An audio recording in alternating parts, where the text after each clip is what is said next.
Chitradurga Lok Sabha BJP ಪಕ್ಷದ ಅಭ್ಯರ್ಥಿ ಗೋವಿಂದ ಕಾರಜೋಳ ಹಾಗೂ ಯಡಿಯೂರಪ್ಪರ ವಿರುದ್ಧ ನಿಂದನೆಯ ಮಾತುಗಳನ್ನಾಡಿರುವ ಶಾಸಕ ಡಾಕ್ಟರ್ ಎಂ ಚಂದ್ರಪ್ಪ ಅವರನ್ನ ಪಕ್ಷದಿಂದ ಕೂಡಲೇ ಉಚ್ಚಾಟಿಸಬೇಕೆಂದು ಹೊಳಲ್ಕೆರೆ ತಾಲೂಕು ಬಿಜೆಪಿ ಪಕ್ಷದ ನೂರಾರು ಮುಖಂಡರು ಆಗ್ರಹಿಸಿದ್ದಾರೆ. ಕಳೆದ 2 ದಿನಗಳಲ್ಲಿ ನಡೆಯುತ್ತಿರುವ ಬಿಜೆಪಿ ಪಕ್ಷದ ವಿದ್ಯಮಾನಗಳ ಹಿನ್ನೆಲೆ ತಾಲೂಕಿನಲ್ಲಿರುವ ಬಿಜೆಪಿ ಪಕ್ಷದ ಕಾರ್ಯಕರ್ತರು ಸ್ವಯಂ ಪ್ರೇರಿತರಾಗಿ ಪಟ್ಟಣದ ಸ್ನೇಹ ಕಂಫರ್ಟ್ನಲ್ಲಿ ಶನಿವಾರ ಹಮ್ಮಿಕೊಂಡ ಕಾರ್ಯಕರ್ತರ ಸಭೆಯಲ್ಲಿ ಅವರ ಅಭಿಪ್ರಾಯವನ್ನು ವ್ಯಕ್ತಪಡಿಸಿದರು.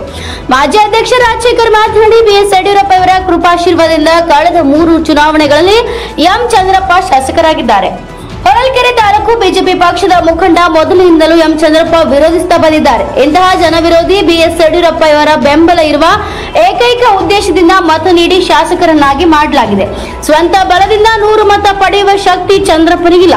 ಇದನ್ನ ಶಾಸಕ ಎಂ ಚಂದ್ರಪ್ಪ ಅರಿತುಕೊಳ್ಳದೆ ಬಿಜೆಪಿ ಪಕ್ಷ ಹಾಗೂ ಪಕ್ಷದ ಬಿಎಸ್ ಯಡಿಯೂರಪ್ಪರ ವಿರುದ್ಧ ಮೋಸ ವಂಚನೆ ಮಾತನಾಡಿರುವುದು ಖಂಡನೀಯ ಹಾಗೂ ತಕ್ಷಣವೇ ಶಾಸಕ ಸ್ಥಾನಕ್ಕೆ ಚಂದ್ರಪ್ಪ ರಾಜೀನಾಮೆ ನೀಡಬೇಕು, ಇಲ್ಲವೇ ಬಿಜೆಪಿ ಪಕ್ಷವರನ್ನ ಉಚ್ಚಾಟಿಸಬೇಕೆಂದು ಆಗ್ರಹಿಸಿದರು. 9 ಜನ ಯಾರು ಸಂಘಟನೆಗಳಾಗಿರ್ತಾರೆ ಅವ್ರ ಶಕ್ತಿಯ ಮೇಲೆ 9 ಜನ ಗೆಲ್ತಾರೆ.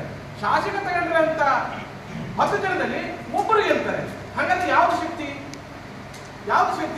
ಹಂಗೇನಾದ್ರೂ ಶಕ್ತಿ ಕಾರ್ಯಕರ್ತರು ಬೆಳೆಸ್ತೀವಿ ಅನ್ನೋದಾದ್ರೆ ಮೊನ್ನೆ ನಡೆದಂತ ಟೌನ್ ಪಂಚಾಯತ್ ಚುನಾವಣೆ ಕೂಡ ಅದು ಪ್ರದರ್ಶನ ಮಾಡಬೇಕಾಗಿತ್ತು.